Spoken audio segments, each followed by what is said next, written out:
here.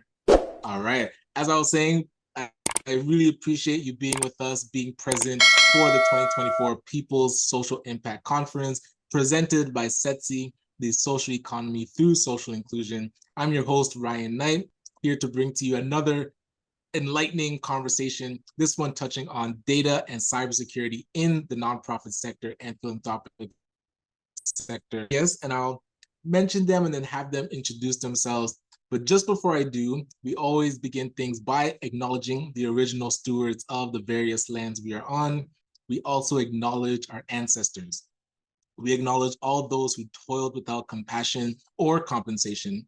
We acknowledge all the elders and community stalwarts whose shoulders we stand on as we build, share, and learn together for our collective liberation and sovereignty.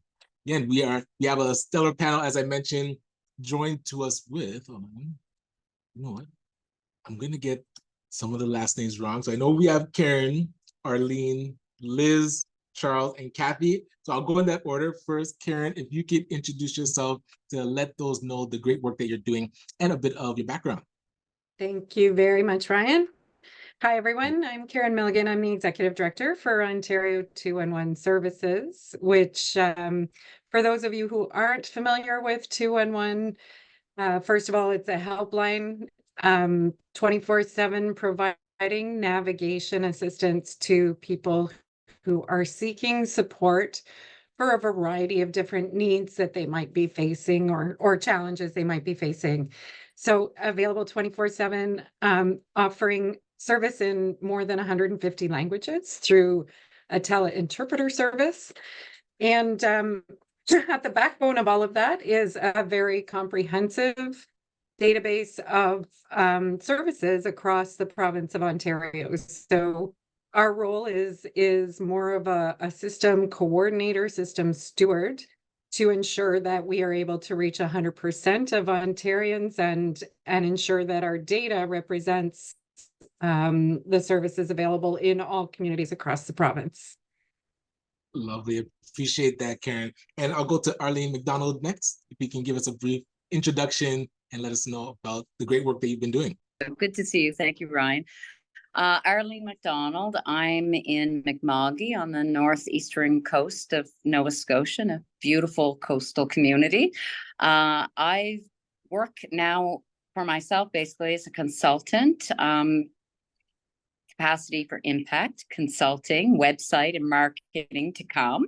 Nice. But most of my work over the last 30 years has been with charities and nonprofits as an executive director in organizations where I was the one and only staff person, right up to larger staff people. And most of my work now is focused on building capacity. So building capacity as a sector, working on those systems and regulatory and all of those things that either enable or challenge organizations to be able to do the work, as well as working with individual organizations and, being privileged to see some of the really cool and innovative things that are happening in communities on the front lines, and just working with them to help to build their capacity as individual organizations to do the work that they're trying to do. So that's where I've been focusing the last few years and enjoying it immensely. So thank you, Ron. Lovely. And it's a pleasure to have you with us. I'll go next to Liz Forsberg. Do you want to give us a brief introduction? And yes, let us know about the remarkable work you've been engaged in. Thank you, Ryan. And it's a real pleasure to be here with all of you today. So I'm Liz. I work on the partnerships team at the Ontario Trillium Foundation. And I'm not sure if there are folks from outside of Ontario here today, but we're an arm's length agency of the provincial government, and we fund across the nonprofit sector.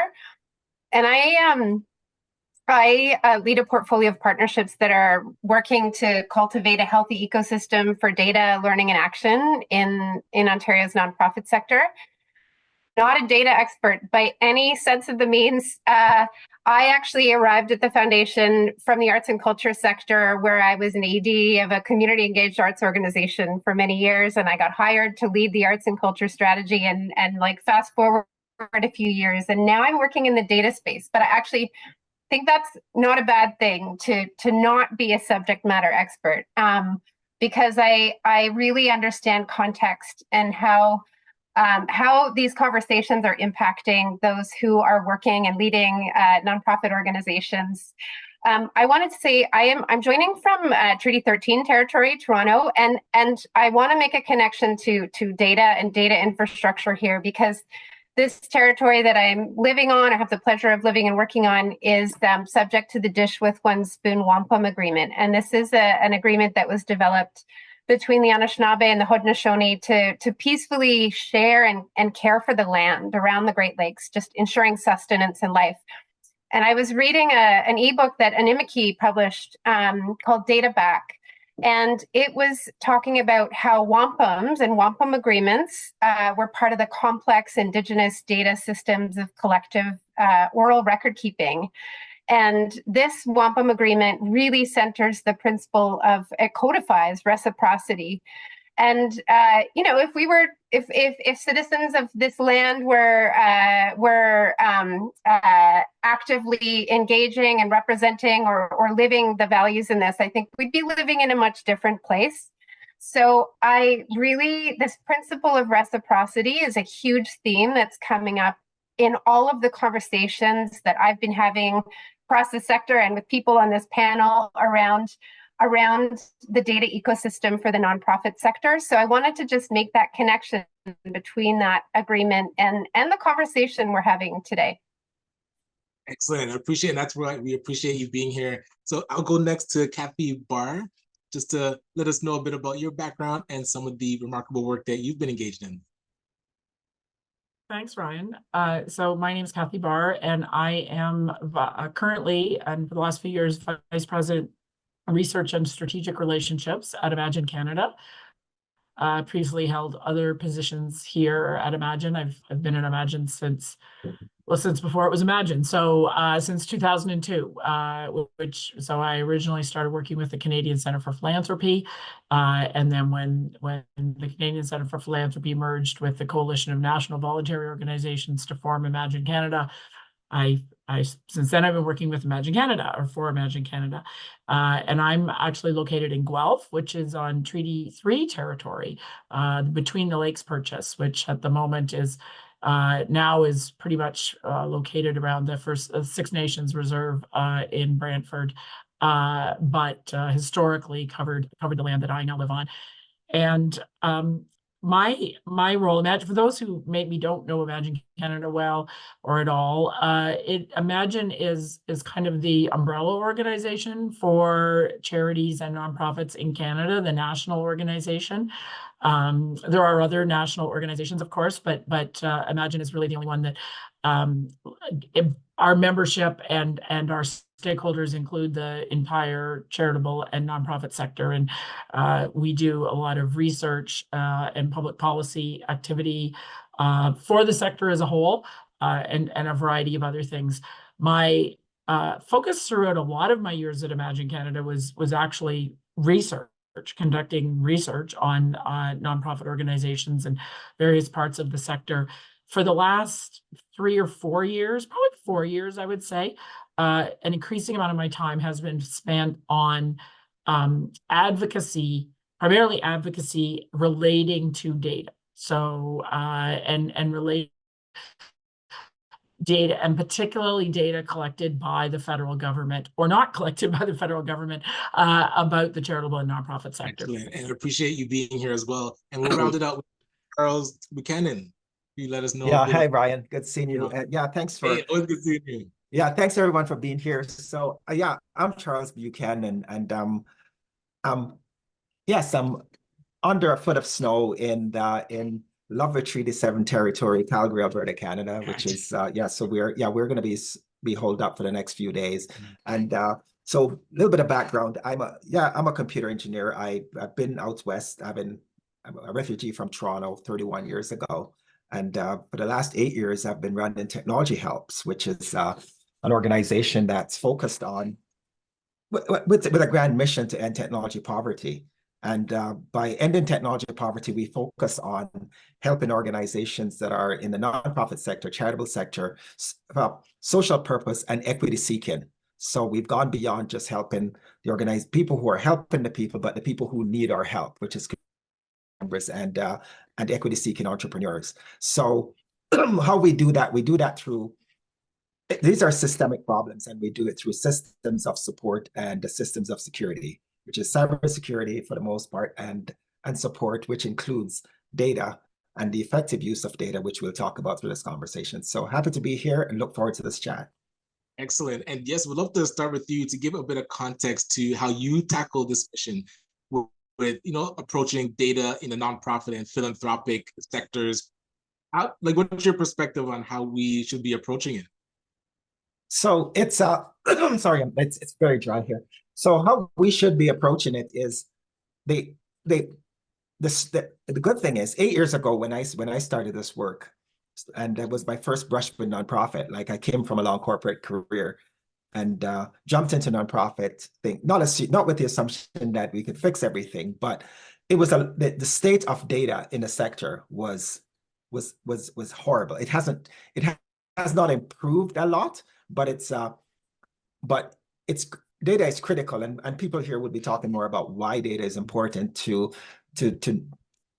basically gauge your performance, as well as to deliver and basically create programs that are appropriate for the communities that you're trying to serve. What's missing is that data collection, data collection and data use, and the whole concept of using data as an essential tool for social impact is not supported at the top level by foundations. It's not seen as it's getting increased in people are now seeing it better, but before it was like something that people would be expected to have and expected to do, but not have the resources to cover it. So it's improving, but we still have a long ways to go, and it's even worse for grassroots organizations that are expected to create programs, deliver programs, and articulate their impact without having strong data management fundamentals.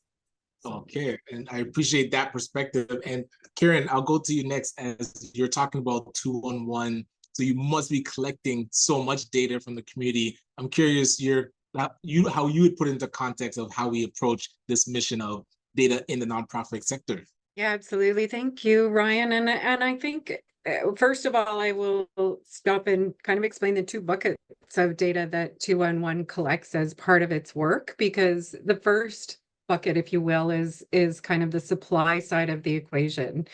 We collect information about all of the various programs and services available across Ontario. That would be the supply side. There's all kinds of improve that data collection, the maintenance, the updating, etc. But I'll park that for a second. The other bucket of information or data that we're collecting is when people are contacting us, we do collect information about generally demographics, age group, gender, what their needs are, where there are unmet needs, and of course, where we are identifying service gaps. So we aggregate that information at a provincial level. We can break it down by community, but it's non-identifiable information. Having said that, with more than 300,000 contacts every year to 211, the data can point to emerging trends, issues, service gaps in communities. So more and more, we're providing that data, again, at an aggregate level, to decision makers and planners to inform either their program and service delivery or inform their investments. Quick example is, local United Ways we work with really closely, and they're starting to use this needs and unmet needs data to inform which programs they invest in.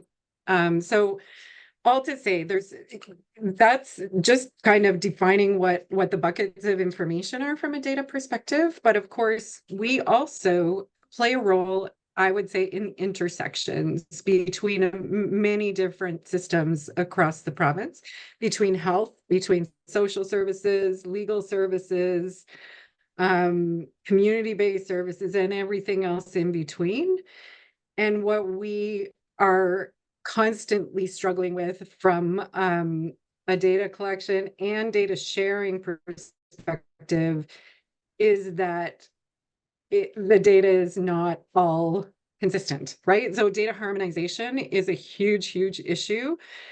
And especially in a system where the funding and therefore accountability lies in many different places, is very fragmented. So mental health services, for example, are funded by 5 different ministries just in the province of Ontario. And then you have those that are funded by groups like United Way or community foundations, or even like Bell Let's Talk type funding. So it's very fragmented, and trying to aggregate that data to actually sort of have a very solid picture of what's happening out there, both from a supply and demand perspective, Right. Is hugely challenging.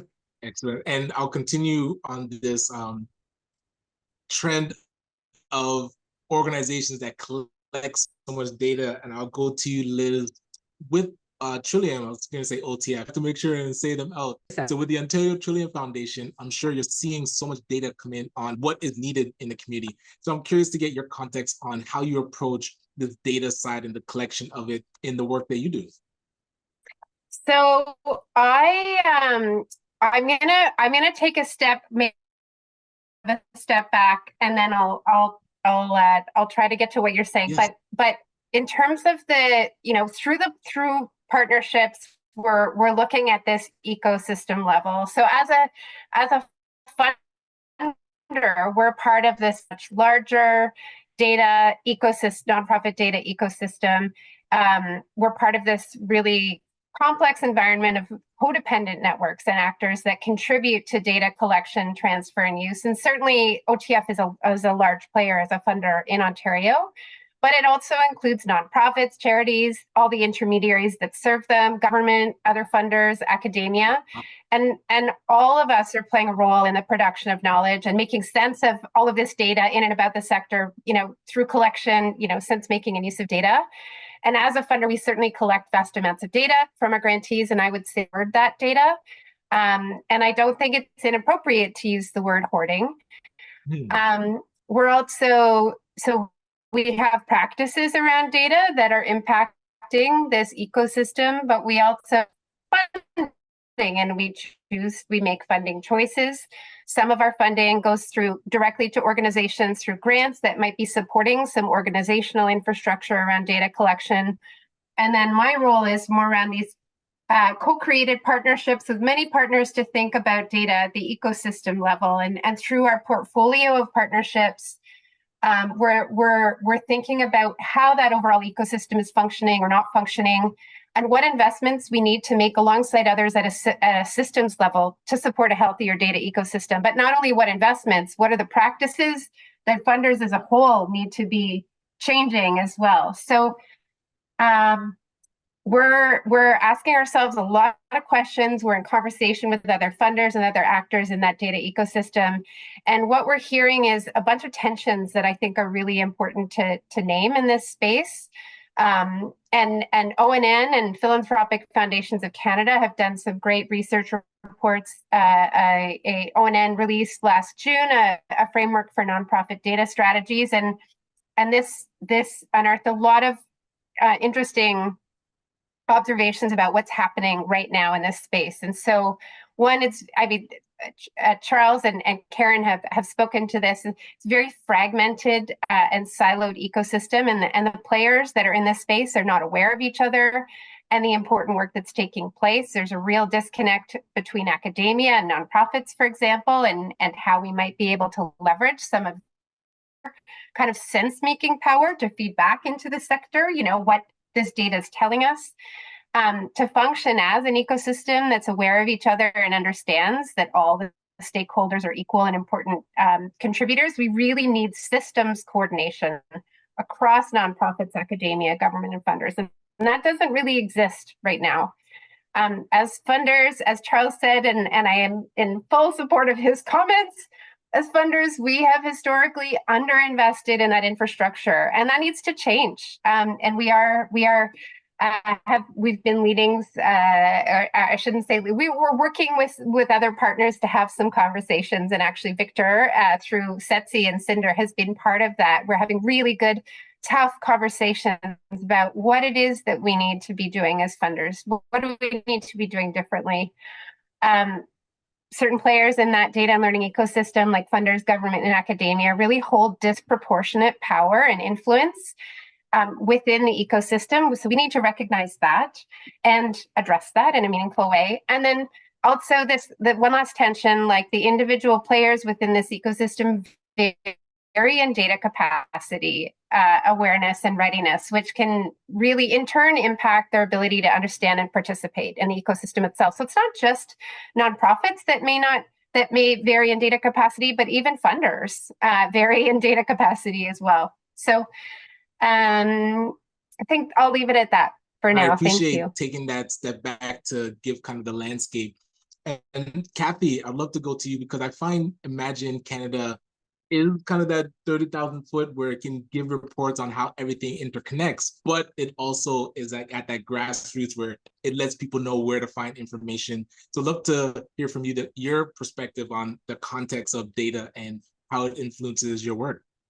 Yeah, thanks. Thanks for coming to me next, because I think I can build like off what Liz was saying, which I wholeheartedly endorse every word of it.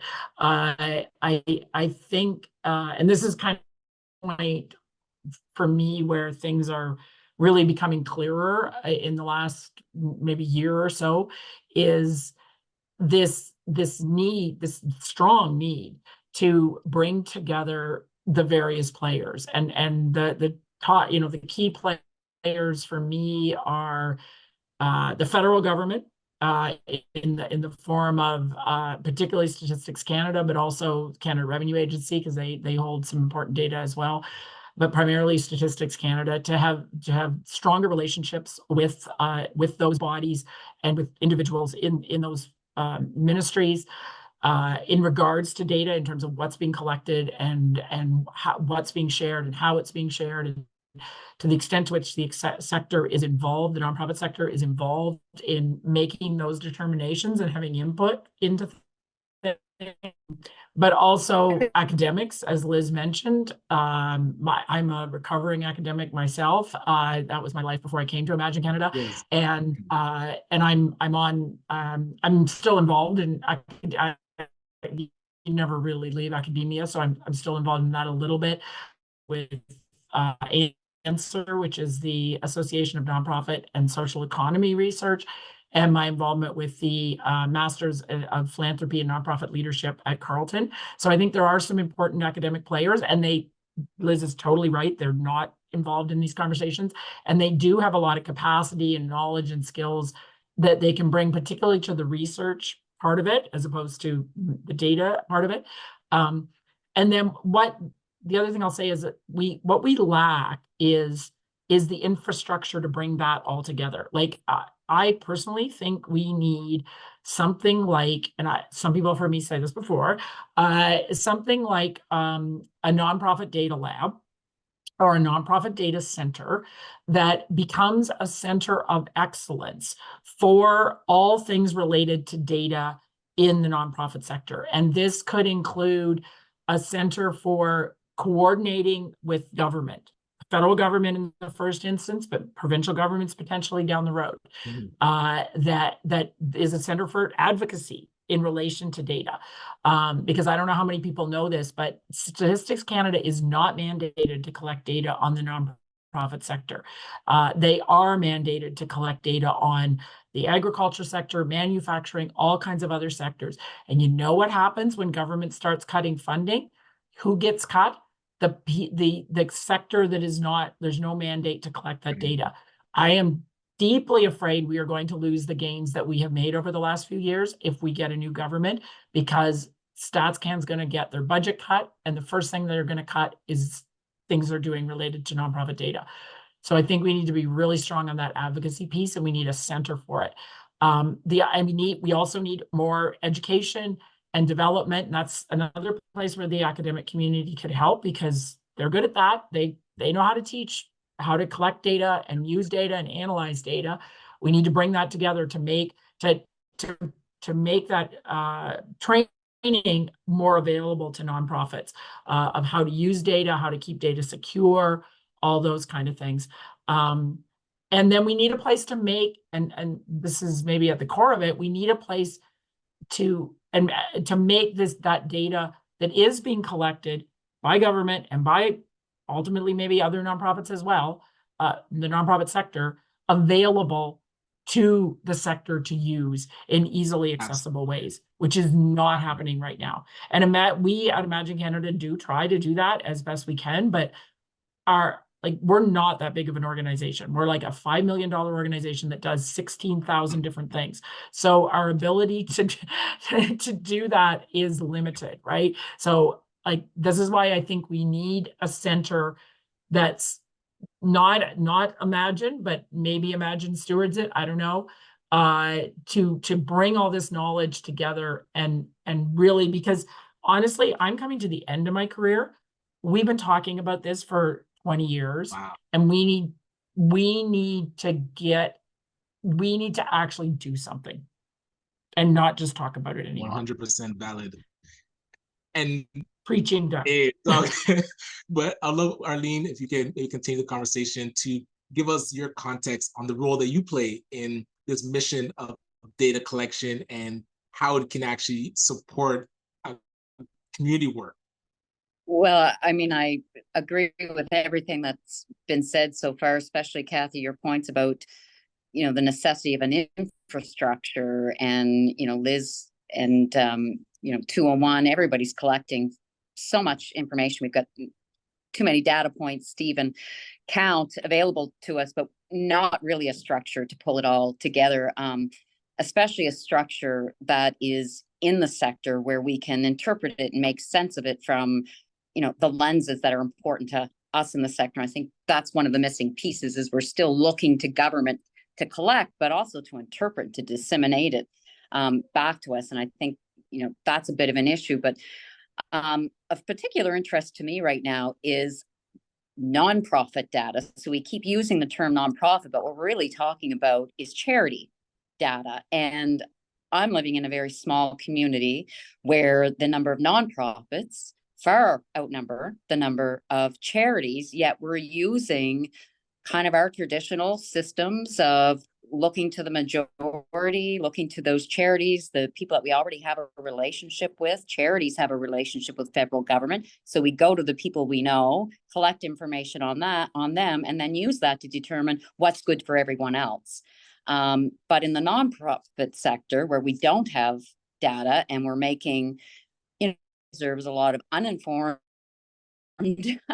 or ill-informed decisions, or taking someone else's experience and applying it, to a nonprofit whose experience isn't the same. I mean, they don't share the same in regulatory environment. They don't share the same fundraising ecosystem. We're trying to change that by loosening regulations on qualified donees, but a lot of larger foundations in Canada are choosing not to change their granting practices. And so we are taking this, brush and kind of painting everyone with the same picture. And I'm starting to become more concerned with what we don't know about nonprofits in this race to fill everything we know about charities. And so I guess for me, that's been bubbling and popping more and more to the surface. Are we actually unintentionally creating even more disparity by focusing so much on the gaps in one population and using those to try and describe what's happening in Nova Scotia, an even larger population? It's,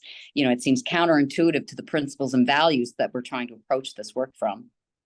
And so not being able to really segment and focus in on different communities so that the data is more richer and useful. Well, just saying that what happens with charity organizations is the same as what happens to nonprofits. And, there's provinces in Canada I haven't yet gotten to track and, really look at every single province and compare the charities to nonprofits. But in the 3 provinces where I have, nonprofits outnumber charities, but all of our decision-making is based on the experience of charities. Gotcha. Makes me concerned when we see more women and Indigenous and Black-led organizations in nonprofits. Appreciate that. And I'll go to you, Charles, next. But one quick thing, I saw Kathy, you put in the chat a link to Statistics Canada releasing results about nonprofits. So those that are following along, definitely check that out for nighttime reading. But Charles, I would love to get your thoughts on what collaborations or initiatives would you like to see happening, or what are those that are currently happening that can really amplify the work that you're doing? So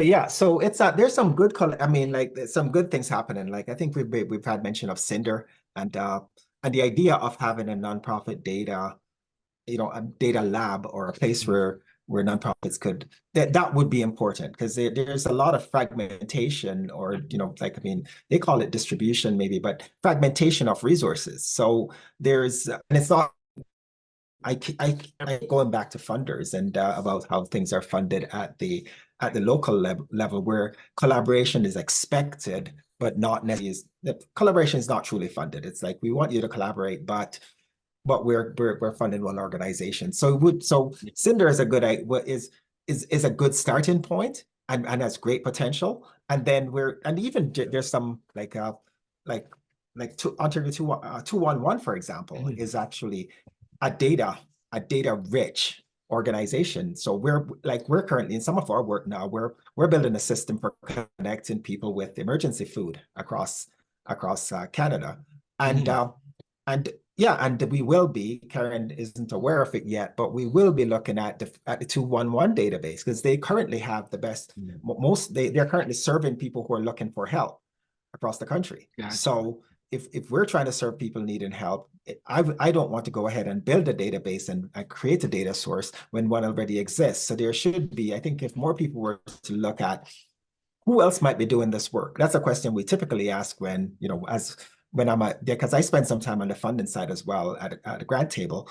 And who else is doing this work? And are you duplicating work? When it comes to data, we should be asking that question as well. Who else is collecting this data, or who may have this data, or what do you need to know, and who already knows that, or who could you work alongside to augment that? It would accelerate your path to service delivery quite dramatically if we were to just but even knowing who's doing that work or what data they're using to do the work, we don't have that as a resource. So even if we don't have a data lab, just having, say, a data inventory, just say who's got what kind of data that we can even start with.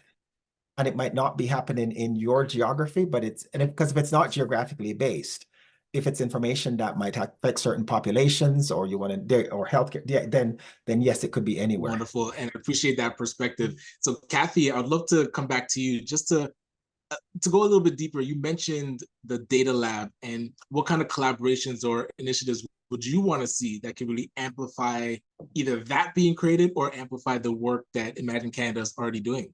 Yeah, good question. Well, we have kind of in works to some extent. I mean, we've Imagine Canada is one of the founders of Cinder, the Canadian Centre for Nonprofit Digital Resilience, along with SETSI and others. And we have certainly been having those conversations within the Cinder group about that, the ability that this is something that Cinder could promote. There's also the collaborative that Liz has mentioned of funders that are interested in this topic. There's been some conversations with that group. So the has been advancing that goal, and others is one Arlene is involved with, which is the federal, as well as the Federal Nonprofit Data Coalition. So I'm not sure if, but that is a group by Imagine Canada and the Ontario Nonprofit Network, but it now includes, I think there's more than 70 individuals and organizations that are now involved with that group. So it's gotten fairly large, and it includes both charities, nonprofits, foundations, and even some government, some are part of it, and some and academics. There's academics that are part of it. I believe Ushnish, who's here in this group, is part of it, and some other academics. So it's starting to be a little bit of a a nucleus for this. It's if anyone's interested, it's absolutely like open membership. You want to join, you just join. You know, you want to join, send me an email at cbar@imaginecanada.ca, and you'll be there. That's all you got to do. The group has been we pre-budget submission. So for those who don't know, within the federal government, there's a whole pre-budget consultation process that starts many before the federal budget is launched. So the next federal budget is coming out on April 16th, but the pre-budget submissions were due last August for the pre-budget process. So you submit, it's a long, you got to be well ahead. We're already planning the 2025 pre-budget submission because it'll be due this August.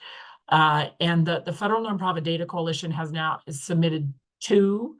We've done 2, third if we. That's a very good way of getting specific asks on the agenda of the federal government. It doesn't mean you're going to get it, but it means your bureaucrats and government officials are going to be aware of what you're interested in. So that's one venue that the group has been pursuing to advance the advocacy piece with regard to data. Doing is currently we're in the midst of hosting a 3-webinar series. The first one has already happened. It happened on Monday. The next one is happening next webinars. Anyone can come. And their first one was focused on the data ecosystem, just the kind of things we're talking about here.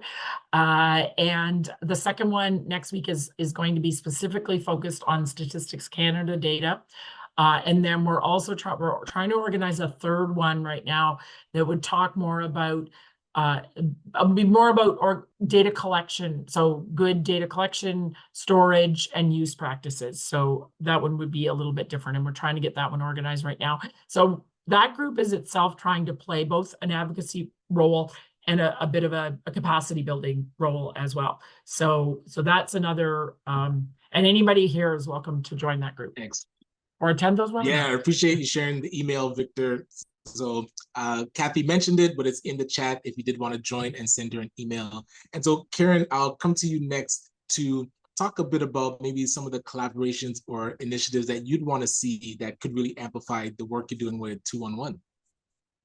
For sure. And thank you, Charles, for sort of the mention of the kind of data that's available through 211 that some people are not aware of, but a lot of our work is collaborative because we actually are not providing frontline service. Our job is to make sure that people get connected to those services. So we, by the nature of the kind of service that we offer, we are in the business of collaboration. But I would say from a data perspective, there's a few different ways that this happens.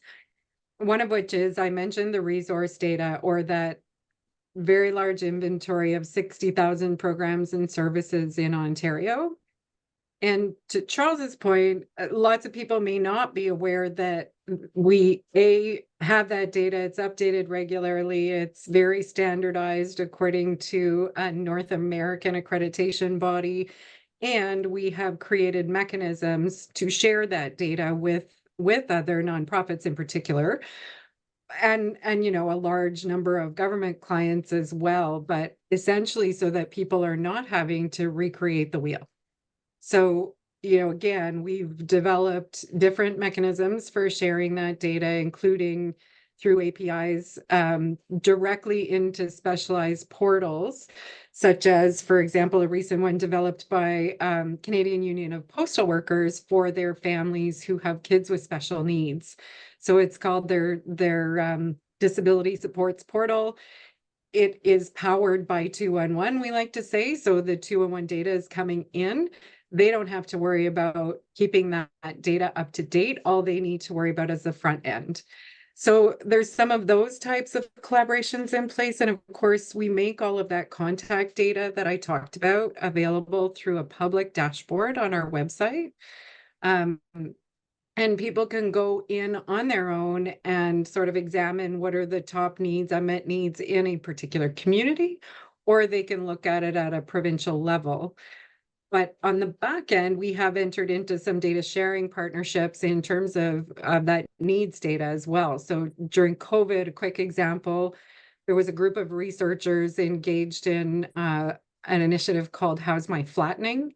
And they were, some of you may have seen it, but they were measuring sort of case numbers and comparing that to the trajectory of where people were traveling to during that time, especially during lockdowns, and how that affected case numbers. So they expanded that at a certain point in the pandemic, wanting to look at the social impacts. What were we seeing in terms of, you know, the lockdowns and what that impact was on individuals in terms of food security, in terms of income support. Lots of people lost their jobs during that time, right? And so they started to map that in line with where we were seeing the case numbers increase, and was there any sort of correlation? So, I mean, those were things that we, so just some quick examples of the kinds of ways that we're partnering with others. And most recently, somebody mentioned the research institutions, and we've partnered consistently over the last few years with the University of Toronto, and in particular their public health school, really looking at these intersections between health and well-being. And we have an intern from University of Toronto right now through their AI for Public Health program, helping us look at a potential recommender system based on, again, what people are asking for, but also what we know based on our experience as far as what kinds of services are people typically looking for in combination, or what might be some of the underlying needs that that person has had, or that person has, again, based on experience with previous interactions with help seekers. So those are just a few quick examples. And I think the last piece I will mention is we have a real desire certainly within our 211 world, to develop a concept that is known as the community information exchange, and it exists in a few different places, but even in Canada now, but began in San Diego. And the real concept there is sharing data of multiple service delivery partners at an individual level, so that we are connecting the dots for them, and that people are not falling through the cracks in between these service systems.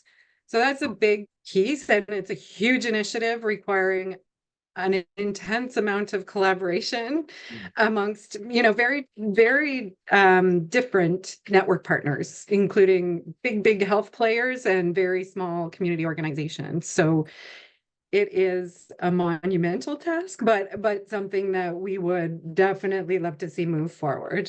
Excellent. And I love how you explained how partnerships or collaborations could work with 211. So thank you. And that process, I don't know if that's on the website or if there's an email that people can reach out to. I think that'd be good. I'll put something in the chat. I'll put a link in the chat for sure. Appreciate that. And that kind of leads me to Liz. I think you're leading partnerships at Trillium. We'd love to learn more about what collaborations are already in play, or which ones you would love to see going forward that would amplify your work.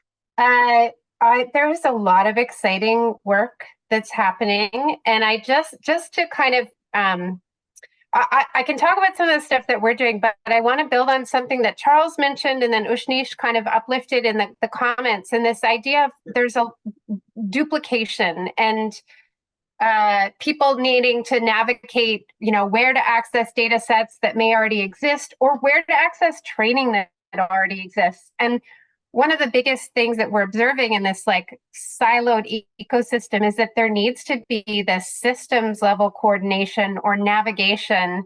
And that is what I am kind of laser focused on right now, is how we it's not sure there are gaps, but there is a lot happening, but nonprofits need to know where to access and how to navigate that. And so it's that systems navigation, I think that's really important. And our intermediary organizations are kind of best positioned to be able to do that? Is there an existing organization? Do we need to create a new organization in the way that Cinder was was created out of this kind of gap to advance digital capacity in this sector? Just some questions I'm asking myself. But in terms of like existing collaborations that I think are really important, we've been, as I mentioned, kind of partnered with Philanthropic Foundations of Canada, ONN, Cinder, and CETSI to co-host a set of conversations with funders to talk about our practices, to talk about how we need to invest, how we need to be better players in that ecosystem for data and learning. And we're having some really good conversations. And now the next step is like, okay, we got to move to action. Yes. We need to put our dollars behind this. So that can be a slow conversation, but we're working away at that. And one of the things that I would really like to see come out of this is actually a fund for data infrastructure. And here, I think we have different funding bodies who are starting to fund data infrastructure. And in fact, some of the federal COVID response funds that were kind of distributed nationally, there was a lot of money that went into data infrastructure, but I think there was probably a lot of duplication, and so how do we avoid some of this duplication? So this idea, and I know Victor is really behind this one too, of some kind of a fund for data infrastructure so that we could have a kind of a bird's eye view on across nationally and start to do some of that coordination too. Something that's happening right now, OTF has teamed up with we're working a lot with Cinder and the Ontario Nonprofit Network and the Digital Governance Standards Institute, and we are going through a process of developing a data governance standard for human and social services data. There is a volunteer kind of technical committee that is advising on this, and then a smaller expert drafting committee. We're in the process of drafting this, and it will then be put out once there's feedback from this technical committee. It's going to go public for 60 days, where we will invite feedback on this standard. And this standard will be it's an evergreen document. It gets updated every couple of years or so, but it's going to be a place to start at for organizations to see what are the kind of best practices around governing human and social services data. How do we keep it safe? Or it's with funders about the ways that we need to invest in organizations to support them in being able to adopt this standard. So I'm really, it can sound kind of, a data governance standard can sound kind of boring, but I actually think that it could be really transformational for the sector. And I'd invite everybody here, once we get this out in public, to look at it and comment. We want this to be very usable social purpose organizations. And maybe one last thing I'll mention. We're doing some really transformative work right now with NABC, the Network for the Advancement of Black Communities, and a new Indigenous evaluation network, addressing kind of ways of knowing that are embedded in what we view as data and how we collect it and make sense. The Indigenous Evaluation Network is the first Indigenous-led and Indigenous-centered evaluation network. It's going to enable new, emerging, and experienced Indigenous evaluators and program service providers to connect and network and build capacity, engage in mentorship, and expand the field of Indigenous evaluation by being a central resource and hosting networking opportunities to benefit Indigenous communities. And NABC is doing some amazing work convening folks around Afrocentric approaches to evaluation and systems change. Both of these partnerships will help shift this underlying Eurocentric mental models that are really dominating our approaches to data collection, sense making, and use in the nonprofit sector. And I think they will serve to really amplify the voices of Indigenous and Black data practitioners in the sector. And so we've talked about a lot of practical things, but these are partnerships that are addressing the mental models, which are kind of foundational to all of this work and the way that we approach it. Absolutely. And I love that round, like holistic perspective. So thank you, Liz, for bringing that. And Arlene, I would love to go to you next just to hear a bit of the key priorities you're working with, and maybe if you have some calls to action for the audience as we begin to wind down the conversation. Thank you, Brian.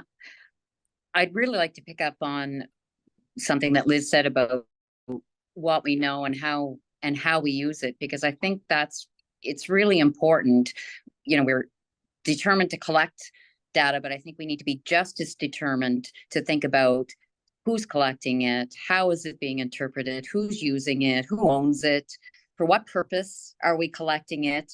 You know, when I look at data, I look at it as a way, for example, to make decisions, but also to monitor the decisions we've made. So we, you know, government loosened the regulations on qualified donees, which means now large foundations in Canada that want to live their equity practices can start granting to small, you know, nonprofits if they choose to do that. And with the changes to T3010 form and the data we'll be collecting, we'll have a chance to perhaps monitor whether that decision we made to loosen those regulations has had the impact, which was all about trying to, you know, drive capital flow towards those that have been underfunded. When I think of my own work, an example of where we've taken data that has seemed unattainable and inaccessible and turned it into something that's made a difference, you know, working with a group of a circle of elder grandmothers in, you know, First Nations community in my province who couldn't, well, I shouldn't say couldn't, who didn't really know who was even in their ecosystem other than the people that they already knew, and their funders didn't know who was in the ecosystem. And so the same calls for funding went out to the same people over and over. There was a disparity starting already within these groups of, you know, Indigenous organizations, being able to give them the data that helped them identify who, you know, who was in arms in this work doing, and be able to say you have data that informs, gives you all this information, and use that to say, you know, to work on indigenizing services to women and girls in Nova Scotia, just because we have a data set now. Who's working with Indigenous women and girls, and how do we go to them and make a difference from what we now know? And so that's what excites me about data. It's not just how we make decisions, it's about how we monitor the decision made. How do we make change continue to happen? One change is not going to change the world. You know, loosening regulations and on qualified donees and increasing the disbursement quota does nothing if people don't change their granting practices. So it's important for us to have data for those types of purposes. Yeah, I think Kathy put into the chat, it can't be a one and done. But I wanted to go to Charles next just to learn a bit about your priorities and if you have any call to action for the audience as we wind down. So yeah, it's so I think I'll just build on that. I mean, back to Kathy's point that it's not a one and done. So sustainability will be paramount. So how do you, so just getting started with data is one thing, sustaining it and continuing, because it's never, it's alive. And then security, we never got a chance to talk about cybersecurity or security today, but security of data, like, I mean, it is an asset, it is an important resource. And if you're going to be the custodian of it, you're going to be using it, you're going to be sharing it. It has to be done in ways that are safe. So I think we probably have to have a whole another session like this to talk about how to keep yourself safe. But I would say, yes, the collaborate, but do it safely is what I would leave people with. Love that. And I'll go to you next, Liz, just to get your thoughts on current priorities that you're working on and some call to action for the audience. I feel like some last remarks were maybe current priorities and call to action. I think I maybe blended those two, but really, there is a lot going on. There are a lot of resources, a lot of capacity building supports, data sets that exist out there, and a lot of interesting work that's happening, and we lack the connections and the ability to navigate all of those things. And so being able to know what is out there and to be able to navigate it, that needs to be resourced. And so I really want to drive the point home and have conversations with other funders about how we need to better resource this ecosystem. And that's a question to ask for folks here to ask of their funders, is how you're actually resourcing us to do this work ourselves and to resource the ecosystem too. Yeah, love that. And Karen, I'll come to you next, just for your maybe some call to action for the audience as well. Yeah, so for sure, I would agree with a lot of what my co-panelists have said. I think the call to action is definitely for greater collaboration, greater sharing across our ecosystem. And of course, I agree that we need the funding to be able to do that. And I think generally, especially for smaller nonprofits, this is going to be a bit of a struggle, both from a data perspective, but as Charles mentioned, from a cybersecurity perspective. And, we had our own fairly recent experience with the cyber breach that, up until that point, I would say we all felt maybe a little bit like a teenager, where we felt we were untouchable and why would they come after a nonprofit, like, right? Yes. So I think that was a bit of a wake-up call for us, is that, and it wasn't a privacy breach, just so people that, we didn't lose any of our client data. We don't collect a lot of personally identifiable information in our work. So, but having said that, it was enough of a wake-up call to say we absolutely are charged with protecting the information that is shared with us through those client interactions. And that is the same for many, many, many nonprofits across the country. But we do not either have the internal capacity, the funding, or, in some cases, the knowledge to be able to do that properly. And so 211 was very grateful to receive some funding through the Community Services Recovery Fund to develop a cybersecurity framework for the 211 system, but we have committed to sharing that back with the nonprofit sector at large. So again, hoping that those tools can be helpful to those who have not sort of started walking down this path yet. Much appreciated. And yes, we'll round out the conversation with Kathy. Any closing thoughts or call to action for the community that's watching? Well, I think I guess my call to action would be primarily to funders. I think that the risk for all funders, government, foundation, social impact investors, the whole gamut, is the desire that the challenge is the desire to fund a lot of people to do a lot of little things, which leaves the basic infrastructure lacking. And I think what is required to help all organizations do better in relation to collecting, using, securely storing data requires a significant investment in core infrastructure to will help all of us do that more effectively. And I remain concerned that the money is going to be distributed in small pockets everywhere and not have the kind of and that won't have the impact that will be needed. I'm also concerned about sustainability. I think the idea even of a an inventory of what's going on in terms of research and data. Those are great ideas. Lots of people could do it. That's not the problem. The problem is maintaining it, because once you an inventory, as I said in the chat, an inventory is outdated the moment it's finished. It's outdated before it's even finished. So it only is useful if there's money to maintain it. And I speak as an organization that tried to maintain inventories of umpteen different things, and they all 100% of them fall apart when the funding disappears. Right. And again, I want to thank all of our panelists for your time, the remarkable leadership.